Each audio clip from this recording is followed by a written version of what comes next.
What's up, guys? Josh Pate here from 24/7 Sports. The 24/7 Social Distance Series continues. Very special guest, a Nashvilleian, at least a guy who lives here and now in the house with us today, Bobby Bones. He hosts the nationally syndicated Bobby Bones Show. And Bobby, I was thinking right as we set this up, normally a guy with his own radio show, it's pretty easy to introduce him. But when you have American Idol going on and you've won Dancing with the Stars, you do everything that you do, it's kind of a pick and choose of what part of the bio that I want to put on front of your name. So I'll just ask you, Bobby, how you doing? I'm good. My dog's healthy. My girlfriend's here. We're doing pretty good. Good deal, man.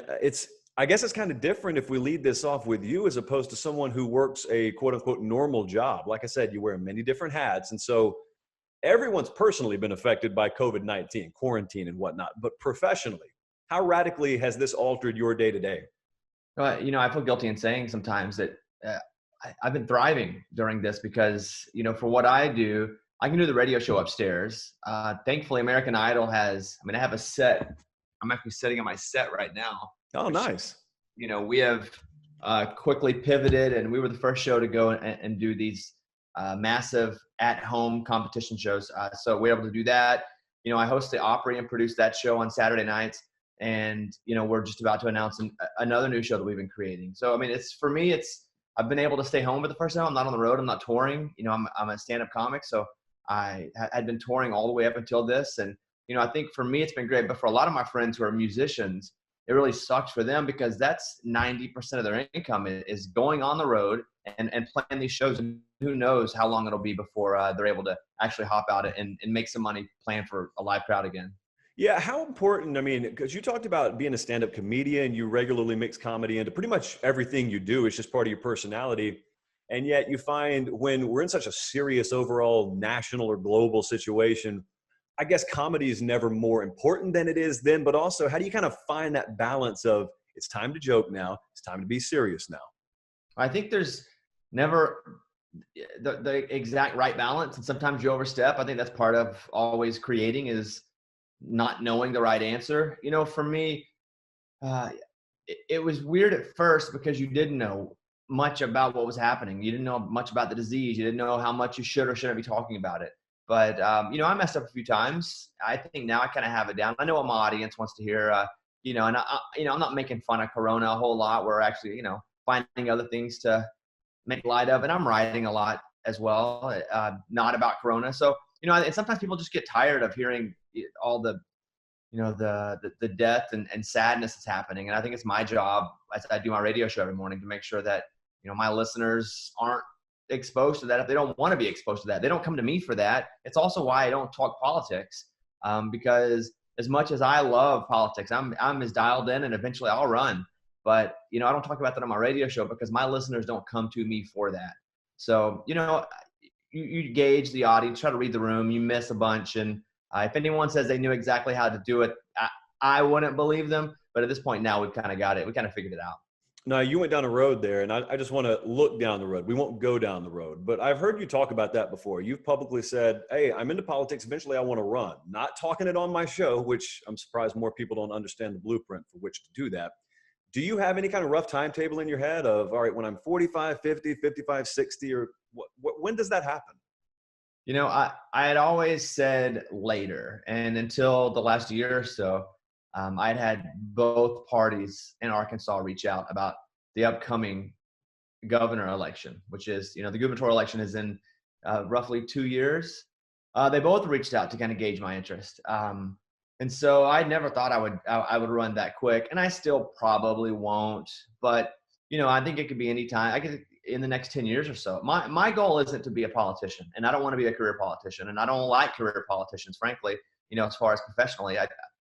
Mine is to hop in, and I was given to a lot. I was a food stamp kid. My mom was an addict. I never had a dad. And so I was given to a lot, from church groups to PTA groups to, from being fed to Christmas presents.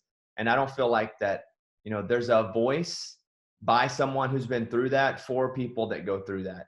And so that's always been my goal, was to get back in that way. And I've done it in other ways. And I think whenever that next step is, I think that'll be what I decide to do. And when I finally leave this kind of area of radio, television, comedy, that'll be what I do next. When you go back to Arkansas, I actually saw a video that you posted. I believe it was on YouTube not too long ago. You went back to your hometown. You were kind of taking a crew through, here's where I grew up. I know who lived here. I know who lived there. And I saw a quote from you about keeping an actual road sign, like in your site, in your bedroom, to remind you where you came from. And number two, this part I like the most personally, my audience is these people. I'm just one of these people. I'm no different just because I have a microphone in front of me and several million listeners per week. A, what's it like going home? And B, why in the world do more people in this industry not have that mentality? But going home's weird because everything is smaller now. You know, when I was growing up, the bathroom seemed huge. I live in a really small house. I can touch all the walls now whenever, you know, I go into my house growing up. You know, Mountain Pines, it's a little different now. That's my hometown. It's population 772. We were always a very poor town, but now the sawmill is completely shut down. And so, you know, there's a struggle there. And my goal with my hometown is, you know, when they need a crutch, I try to give it to them. And so, you know, I'll jump in and support the athletic teams, pay for the football uniforms and basketball shoes and band. You know, there's just things that I try to do. And again, not because I'm some great soul, but it's just because people help me. And I kind of feel like I have to balance it out some way. I've had people looking out for me. So if I can look out for folks, that's kind of the goal. One of the ways you've been incorporating your fans and a mixture of a lot of the country celebrities and other kind of celebrities, you know, right now is with it's called Super Easy Trivia, but yet I watched it and it made me uncomfortable. The easy questions, Bobby, are the ones that make me uncomfortable. If you screw up a hard question, that's fine. Most people wouldn't have gotten it. But some of the things you guys are throwing out there, like I saw the question, how many wonders of the world are there? And I used to remember them calling the Astrodome the eighth wonder of the world. I didn't know it wasn't really a wonder of the world. I would have flubbed on that one, man. I've really enjoyed watching it, though. How fun has that been to do? It's fun, you know, with everybody hopping into quarantine a month and a half or 2 months back. I thought, well, I don't want to do another live stream of just playing music because, man, that was every Instagram feed. Everyone was going live. Like, there needed to be some sort of sheriff of going live for a while because anytime you looked at the top of your Instagram feed, it was just live. You couldn't even see what your friends were up to because all the artists were playing a guitar into a terrible microphone on their phone. So I thought, how can I do something other than just go live and talk or play music? And so I've been working on developing a game show for a network, and that got shelved because of Corona. And I thought, I'm just going to create a game show and we'll just see what happens. And so I give my own money out and I have artists on. I'm a humongous sports guy. I did a national sports show for a long time. And so I have athletes on. Andy Roddick, who I did the sports show with for a long time, came on. DeMarcus Ware came on. You know, we've had so many athletes and country music stars. And the whole thing is ask really easy questions that people watching will be surprised when they don't get it right, because it's easier to watch and answer them than it is to actually have the pressure. So it's on all my socials, Mr. Bobby Bones, and on my YouTube and stuff. But it's been crazy to watch that show grow. And, you know, it's getting about 1 million views an episode, like with everything combined. And it's to the point now where that was just a fun project. But you know, we just kind of stepped into a development deal with a production company for that show, which is pretty wild because it was just me going, how can I give people something fun to do while they're trapped at home? Imagine that. Like when you were growing up, you grew up in radio. I've read that you, from a very young age, you roughly knew where you wanted to go. You didn't exactly know where you were headed, but you had a passion for that industry. But yet always in that line of work, people are telling you overhead and distribution, man, you got to have that. And that's why very few people hold the key in that industry to you being able to make it. Imagine being 18 again and having all of the technological resources that you have in 2020 at your disposal. How different might your path have been? You still want to be the same person. You're still wired the same way. But I mean, we can do what we're doing right now in our kitchen. How in the world would you maybe have gone about things different? You know, I don't know if you've ever read the book Outliers, but there's a whole chapter of Outliers where they talk about people being at the right place at the right time. And Bill Gates is one of those people because he loved computers, and there happened to be a computer in his neighborhood. And he was the right age, the right place, and had the right passion. And in a lot of ways, I feel that about myself because it doesn't matter if I came from privilege or not. I wanted to do radio, but in a way where, to me, when I started, when I was a teenager, I wanted to get on the internet. I didn't care about anything else. It was, how do I take this radio show and get it on the internet and get clips on Napster? And, you know, for me, so I happened to be the right age, right when the internet was breaking, with the right mindset of how can I distribute everything all the time and not even get paid for it? Because I felt like my currency was going to be eyeballs and ears. And regardless of money, I'm fine being poor. But regardless of money, it was all going to come back around eventually if I did a good show where people wanted to see it and hear it.